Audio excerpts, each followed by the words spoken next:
Sekarang kita lihat beberapa teorema dari matrik inverse. Yang pertama adalah jika B dan C keduanya adalah inverse dari A, maka B pasti sama dengan C ya. Jadi kalau ada dua matrik B dan C dan inverse dari A, ini sudah pasti ya. Ini secara kalimat A dan B-nya pasti sama ya. B dan C-nya pasti sama. Kemudian yang kedua, jika A dan B matrik yang dapat dibalik atau inverse, ya, A dan B ini invertible matrix, dan ukurannya sama, maka A dikalikan B, A dikalikan B juga dapat dibalik, atau dia merupakan invertible matrix. Jadi kalau dituliskan A kalikan, inverse dari perkalian A, B itu sama dengan B inverse dikalikan dengan A inverse. Hati-hati ya. Bukan A inverse dikalikan B inverse, tapi adalah B inverse dikalikan A inverse. Ini ya, catatan. Ini contohnya. Jadi kalau kita punya A dan B, A kalikan B-nya ini, A kalikan B, ini 1 kali 3, tambah 2 kali 2, berarti kan 7, kemudian 1 kali 2 tambah 2 kali 2, 4 tambah 2, 6, 1 kali 3 tambah 3 kali 2, ya, 1 kali 3, 3, 3 kali 2, 6 tambah 3, 9, ya, 1 kali 2, 3 kali 2, ya, 1 kali 2, 2, 8. Ini hasil perkalian A, B. Maka kita inverse dari AB itu adalah kita mencari inverse dari A dan inverse dari B. Kemudian inverse dari AB itu sama dengan, bisa kita hitung sendiri ya. Ini. Atau kita juga dapat membuktikan bahwa A, B inverse. Jadi ini itu kita inversekan jadinya ini ya. Ini kita inversekan jadi ini.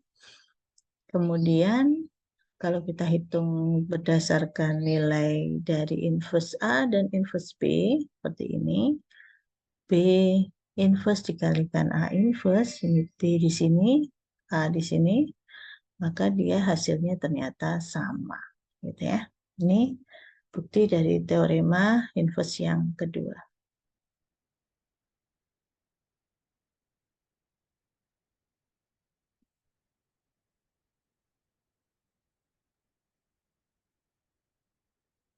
Oke, teorema matrik inverse yang berikutnya. Jika A adalah sebuah matrik yang dapat dibalik atau invertible matrix atau matrik yang dapat dibalik, maka inverse dari A juga dapat dibalik. Di mana inverse dari A kemudian diinverskan lagi, maka dia sama dengan kembali ke A-nya. Kemudian A pangkat N itu juga dapat dibalik. Maksudnya A pangkat N itu A yang dikalikan sebanyak N kali, itu dapat dibalik juga. Ya. Dan A pangkat N diinverskan itu sama dengan inverse A pangkat N. Kemudian untuk setiap skalar yang tidak sama dengan 0, di mana K dikalikan dengan A itu juga dapat dibalik. Di mana dirumuskan bahwa K dikalikan dengan A diinverskan, ya, kalikan A, maka dia sama dengan 1/K dikalikan inverse matrik A. Tuh. Ya. Kemudian di sini juga berlaku bahwa kalau A pangkat R dikalikan A pangkat S itu sama dengan A pangkat R ditambah S. Ini untuk perkalian ya, bukan untuk inverse ya. Kemudian A pangkat R dikalikan S, maka dia sama dengan A R kalikan S. Oke, ini teorema matrik inverse. Ada 4 ya. Sekarang kita akan mencari bagaimana mencari inverse matrix dengan menggunakan reduksi matrik elementer atau kita sebut kemarin adalah operasi baris elementer ya di sini.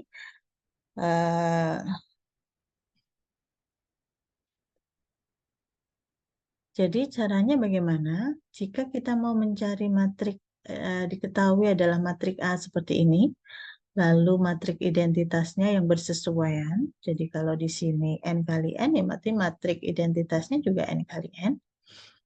Kedua matrik tersebut dapat dibentuk menjadi sebuah matrik atau digabungkan yang kita sebut dengan augmented matrix ya, sebagai berikut ya. Jadi kita tulis di sini bahwa matrik kita gabungkan antara A dengan I.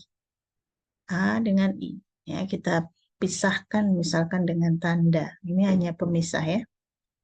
Untuk menandai bahwa yang sebelah kirinya itu adalah matrik A, sebelah kanannya adalah matrik identitas.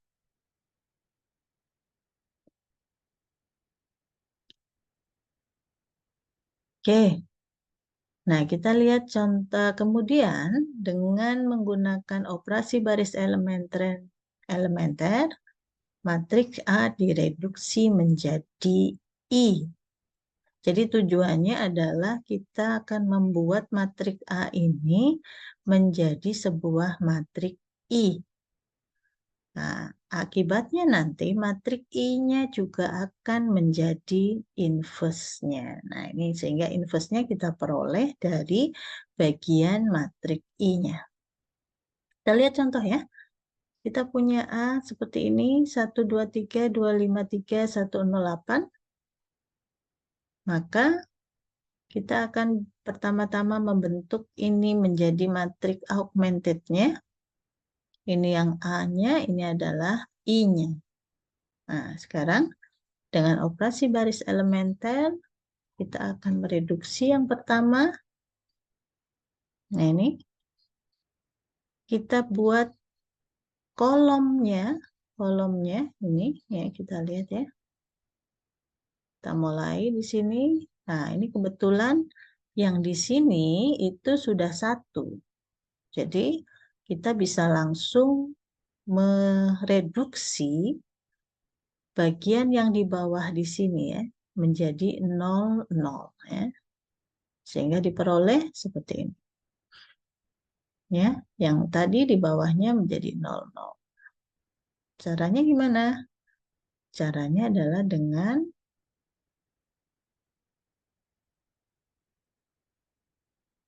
ya, bentar. Daripada bolak-balik, sebentar saya kopikan dulu saja di sini.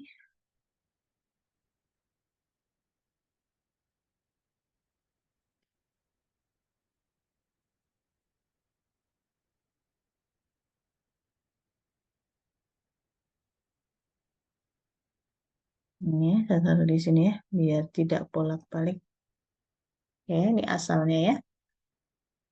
Maka kalau kita ingin mengenolkan ini, itu kan apa? Ini dikalikan dengan 2, ya kan? Ini baris 1 dikalikan dengan min 2, lalu ditambahkan ke baris 2, ya kan? Baris 2 ditambah dengan baris 1 dikalikan min 2. Oke? Oh, sorry, sebentar ya. Kita lihat lagi. Ini ya. Kita ingin mengenolkan ini, ya berarti baris ini kita kalikan min 2 ditambahkan ke sini. Jadi baris 2 ditambahkan dengan baris 1 ya, dikalikan min 2 sehingga hasilnya menjadi 0 di sini ya. Yang di sini akibatnya di sini Ini dikalikan min 2 sama dengan min 4 ditambahkan 5 hasilnya 1. Kemudian di sini dikalikan min 2, min 6 ditambahkan 3 hasilnya menjadi min 3. Gitu ya. Ini juga diproses juga ya. Ini juga diproses. Di sini juga. Jadi ini semua ya, semuanya diproses. Kita lihat di sini 1 dikalikan min 2 ditambah 0 hasilnya min 2. Gitu ya. Kemudian 0 ini tetap tidak berubah. Ini juga 0 kan, jadi tidak berubah. Ingat ya, jadi semuanya tidak hanya di sini, tapi juga yang I-nya juga dilakukan operasi baris elementer. Jadi ini sudah dianggap menjadi satu kesatuan matriks. Kemudian untuk mengenolkan yang di sini, nah ini tinggal kita kalikan dengan min 1. Baris 1 kita kalikan dengan min 1 ya, ditambahkan ke baris 3.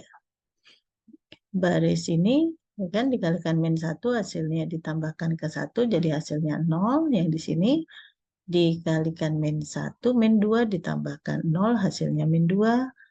Nah, kemudian di sini jadi min 3 kan, min 3 ditambah 8 hasilnya 5. Ini menjadi min 1. Nah, ditambahkan ke sini tambahkan 0 hasilnya min 1. Ini 0 jadi tidak berubah, ini juga 0 jadi tidak berubah. Oke. Nah, berikutnya apa? Nah, ini kebetulan yang di sini sudah 1. Jadi kita tidak usah susah-susah. Kita hanya tinggal mengenolkan yang min 2. Caranya gimana?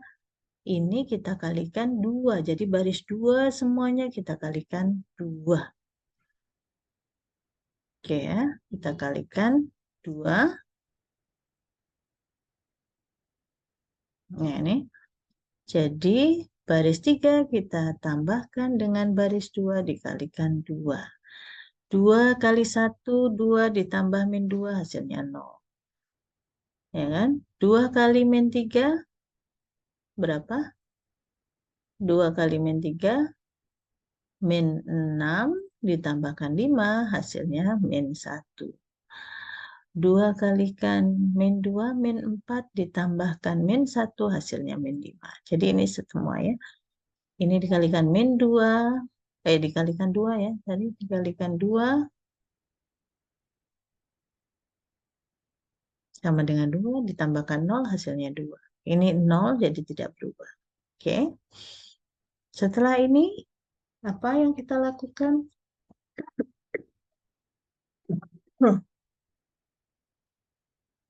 Ya, kita membuat yang di sini menjadi 1. Berarti kita kalikan saja operasi baris elementer yang pertama, kita kalikan dengan min 1 ya, sehingga hasilnya menjadi 1. Ini semua ya. Nah, jadi kita baris 3 kita kalikan min 1. Jadi 1, di sini juga kalikan min 1, ini kalikan min 1, ini kalikan min 1. Selanjutnya, setelah kita mendapatkan segitiga atas, ini kan kita mereduksi menjadi bentuk segitiga atas. Nah, sekarang kita akan menghilangkan juga yang di sini, bukan menghilangkan ya, mengenolkan juga yang 2, 3, min 3. Ya, kita bisa mulai dari sini. Ini kan kita mulai, berarti di sini apa? Ya tinggal ini kita kalikan min 2. Jadi baris 2 kita kalikan min 2. Kita tambahkan ke baris 1. Ini ya. Oh ini kita mulai dari yang di sini dulu juga boleh. Kalau yang di sini berarti tadi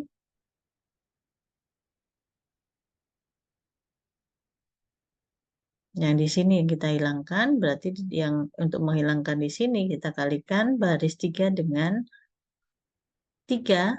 Kita tambahkan. Kemudian kalau kita menghilangkan yang ini atau mengenolkan yang di sini, ya yang di sini kita kalikan min 3. Oke. Saya kira sama saja ya caranya ya.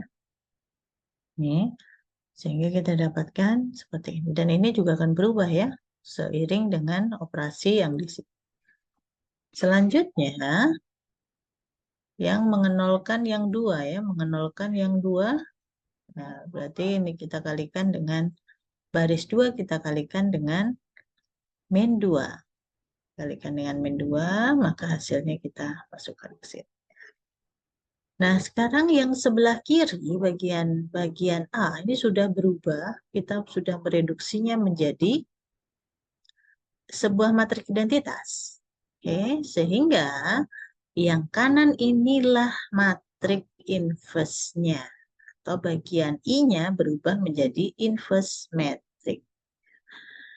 Jadi, inverse dari metrik A itu sama dengan hasil yang sebelah. Oke, cukup mudah kan? Baik, satu lagi kita juga bisa menggunakan ekspansi cofactor.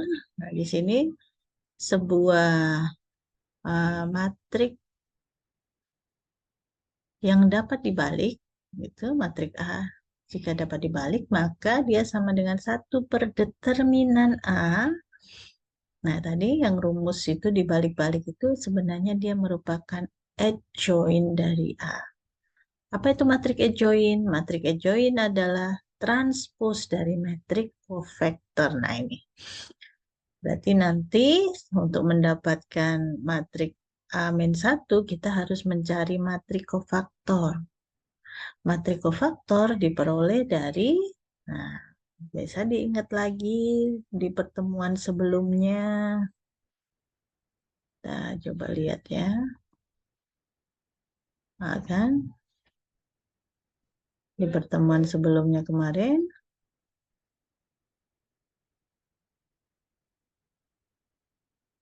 kita sudah belajar bagaimana mencari matrik cofactor.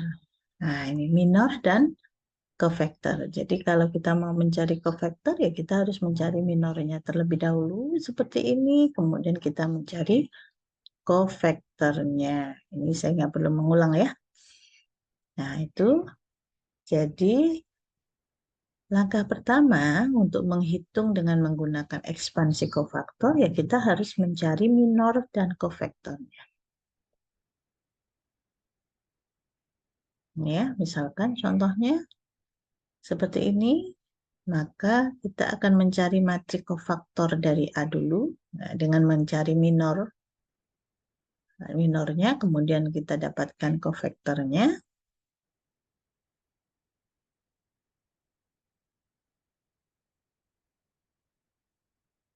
Ini kan 12, itu adalah ini, 0 dikurangi min 12, hasilnya 12, ya kan? Ya, sama seperti yang kemarin ya, cari caranya. Kemudian, sorry, saya pakai ini, belum. Jadi ini contohnya ya, ini 12 dari mana? Ini kan minornya ya. Minornya adalah 6, 3, min 4, 0. Kita cari cofactor adalah determinannya. 6 kalikan 0, 0 dikurangi dengan 4 kali min 3 kali min 4. Ya, 12, min 12, min 12 hasilnya 12. Nah, dan seterusnya. Ini kalian ingat kembali. Nah, kemudian dari matrik cofactor ini kita dapatkan adjoint. Adjoint itu diputar ya, diputar. Transpose, berarti diputar, yang ini barisnya menjadi kolom, kolomnya menjadi baris. Barisnya ini tadi menjadi 12, 6, ini menjadi kolom ya. Oke, setelah itu kita hitung determinannya, determinan dari A. Ya, dengan cara seperti yang kemarin. Oke, ketemu determinannya sama dengan 64, maka ya inverse-nya sama dengan 1/64 dikalikan dengan adjoint-nya. Oke, ketemunya seperti ini. Nah, ini ya. Sepertinya lebih rumit atau bagaimana? Nah, itu terserah pada adik-adik semua, mana yang lebih mudah, mana yang lebih mudah dilakukan perhitungan. Kita nanti akan mencoba dengan menggunakan tool yang kita sebut dengan MATLAB.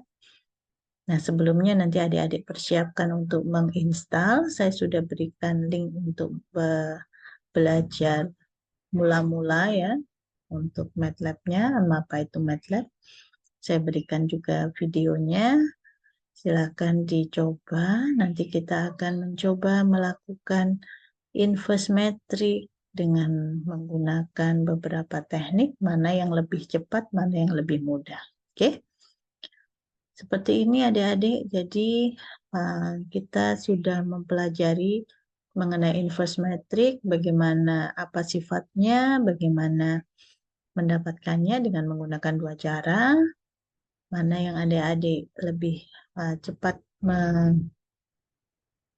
lebih suka atau lebih menurut adik-adik lebih mudah. Nah, itu ya kita bisa terapkan. Baik, sekarang untuk saya jelaskan sedikit mengenai tugasnya. Nah, ini tugasnya. Ini adalah soal sama seperti soal yang penugasan ketujuh. Jadi dari matrik ini kalian mencari minor kofaktor ini kan. Kemudian dari kofaktor ini dibentuk matrik dan kita cari matrik echelonnya.